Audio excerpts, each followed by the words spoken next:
झुंडाशाहीच्या माध्यमातून काही 10-20 लोक तिथे उभे होते, त्यांनी त्यांना बाहेर काढलं आणि शाही फेक केली। प्रवीण दादा लढणारे आहेत, घाबरणारे नाहीत, ते साईडला जाऊन थांबले। या झुंडाशाहीच्या लोकांनी, या दीपक काटेली, या भाजपच्या कार्यकर्त्यांनी, पदाधिकाऱ्यांनी प्रवीण दादांना परत एकदा रस्त्यावर आणलं।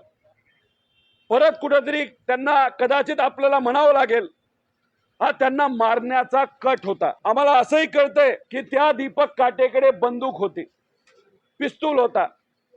खरं काय हे लोकांसमोर तिथं आलं पाहिजे। आणि प्रवीण दादा गायकवाडांवर जो मारण्याचा कट होता, नाही तर मारण्याचा प्रयत्न त्या ठिकाणी त्यांना झाला, त्यांचा विचार हा संपवण्याचा प्रयत्न जो झाला, त्या दीपक काटेवर एक कडक कारवाई लवकरात लवकर करणं तितकंच महत्त्वाचं आहे।